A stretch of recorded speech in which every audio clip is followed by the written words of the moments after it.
اعوذ باللہ من الشیطان الرجیم، بسم اللہ الرحمن الرحیم۔ آج ہم سورہ بقرہ کی آیت نمبر 181 اور 182 کا لفظی ترجمہ پڑھتے ہیں۔ شروع کرتے ہیں بسم اللہ الرحمن الرحیم۔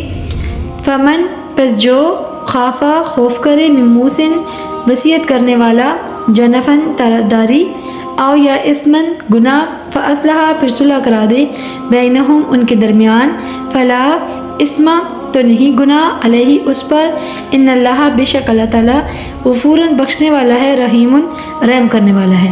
یا ایھا الذین اے لوگو جو آمنو ایمان لائے ہو کتبہ فرض کیے گئے علیکم تم پر الصیام روزے کما جیسا کہ کتبہ فرض کیے گئے اللہ اوپر الذین وہ جو لوگ من قبلکم تم سے پہلے تھے لعلکم تاکہ تم تتقون تم پرہیزگار بن جاؤ۔ ان آیت ربانی کے اندر کیا ارشاد ہے؟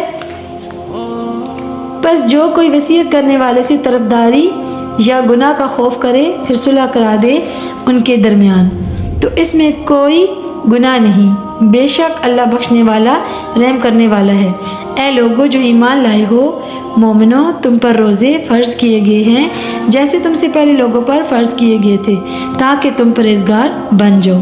اللہ ہمیں ہر روز قرآن پاک پڑھنے کی اور سننے کی سعادت نصیب فرمائے، آمین یا رب العالمین۔